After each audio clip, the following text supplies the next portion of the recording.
Hi, I'm Desi. I'm so happy to be here. And thank you so much for listening to my sharing of my life journey. Change my habits, change my mind. What does this mean? Well, for me, it means practice. Practice catching myself when I'm about to engage in a habitual behavior. It means practice pausing, observing my mind, and then responding in a way that is appropriate to the situation. Every day in my job, I teach people how to change their unhelpful habits. I teach people how to pause, wait, observe, and respond with appropriate words, phrasing, even body language, vocal intonation, so that they can communicate effectively in their world. So one may think that I would know how to naturally practice this and interact with people well. Well, not quite. Coming to JaIn Buddhism, I realized that I needed help changing my unhelpful habits just as much as the people I serve. Habits like playing too many games on my cell phone, watching way too many YouTube videos, speaking truthfully, but not discreetly, and talking while someone else is talking. So, what did I do? Well, following guidance and encouragement from ministers and mentors and other Dharma friends, I made a spiritual vow to practice to change my mind, which meant changing my habits. So I chose one main habit to track. For me, it was talking while someone else was talking. I chose this one because I felt that this habit was conditioning my mind to act in a greedy, self-centered, resentful way that really interfered directly with my interactions with other people. And so I went to the scriptures for guidance. And chapter 3, practice, the scriptures of JaIn Buddhism, verse 30 pointed me to the process of changing this habit. The scripture reads, "The founding master said, human nature is originally neither wholesome nor unwholesome. Good or bad character comes into existence in accordance with one's habits. Habits are formed as one's initial thought responds repeatedly to various causes and conditions around oneself. For example, when you have the aspiration to train and first come to this site, meet teachers and colleagues, and observe the Dharma and regulations, initially everything is awkward and ill-suited to you, and adjusting to it is difficult. However, if your aspiration does not change and you persevere for a long time, gradually your mind and conduct will mature until finally they become naturally balanced without having to work at it. This is what I mean by habit. In this wise, the principle of habits forming in accordance with causes and conditions is the same, whether they are good habits or bad habits. But it is difficult to become habituated to good things, and easy to become habituated to bad. Even when you are practicing to develop good habits, if you let your guard down even a little, you will fall into bad sensory conditions without even realizing it, and end up with the result exactly the opposite of your initial goal. You must always be very cautious about this if you want to develop good character. So what does this scripture mean for my practice? Well, I hear Master Satir-san telling me to have a clear aim, clear aspiration to train my mind. To train using the threefold study. And that the threefold study will help me to increase my awareness of how my mind works through meditation. By reflecting on the conditions under which various mind states, so like my greedy mind or my ego mind, arise, as well as the habitual patterns of immature conduct, so I can then prepare my mind for an appropriate response. Also, it tells me that I must practice deliberately, constantly, and for a long time, as well as cultivating conditions around me that support my practice, being with ministers, Dharma friends, attending Dharma classes and retreats, listening to Dharma talks, and observing precepts. All these things are here to help me train my mind.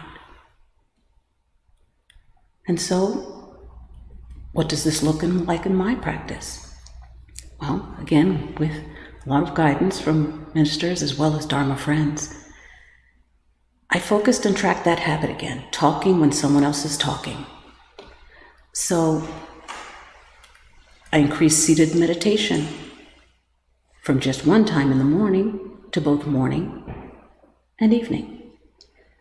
So I had more time to focus my attention on the elixir field, Danjian. So I'm becoming aware of that initial moment when my mind becomes distracted by an unhelpful thought or by an unhelpful mind state.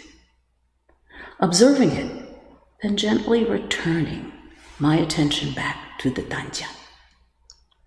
This is the practice of returning my mind state to its original nature that I then aim to take off the cushion. I had a chance to practice this. So I had the chance to practice that pausing, observing, and returning one day.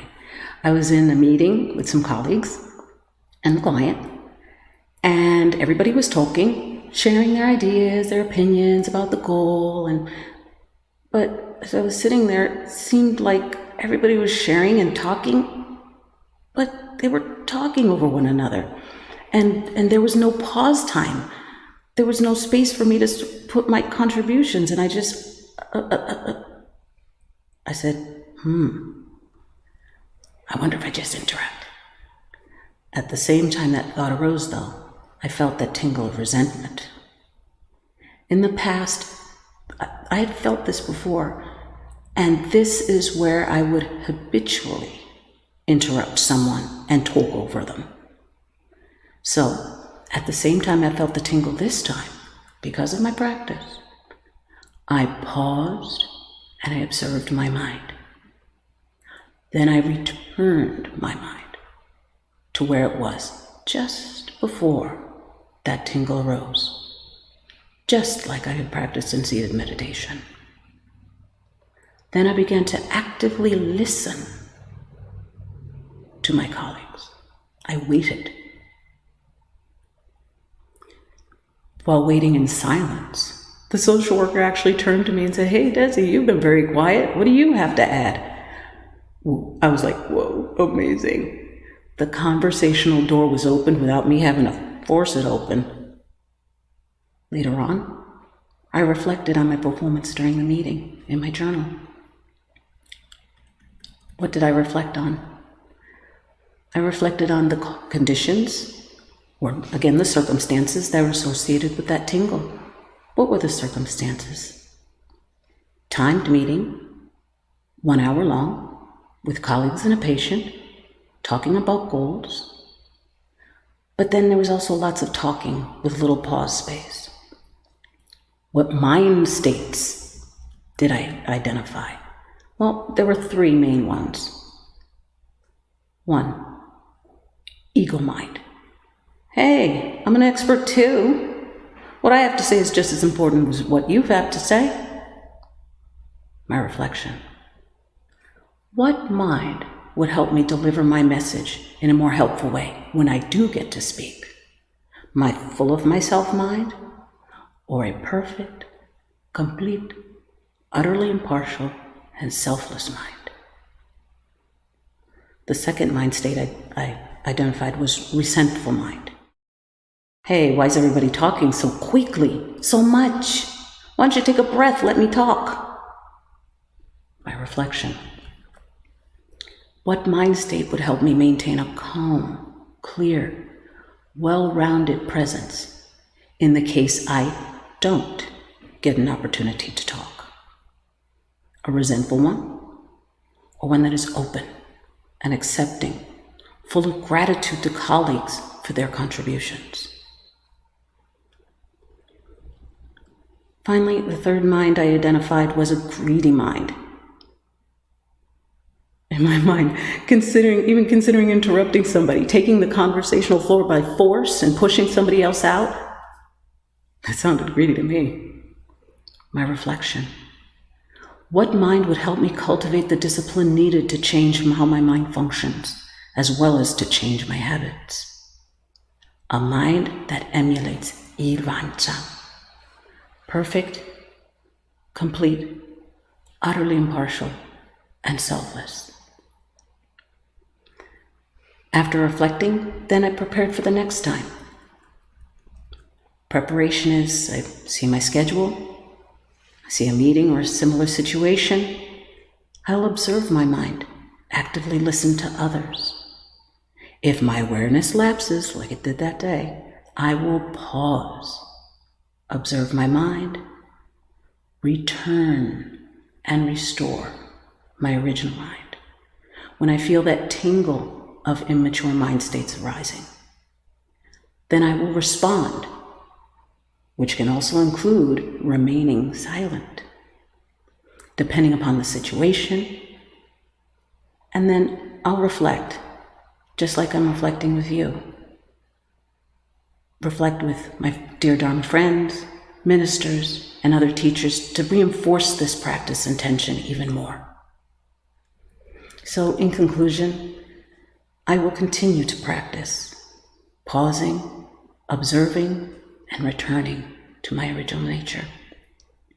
And as the scripture says, every day I will pray to set the intention to never let my guard down and to continue practicing moment by moment.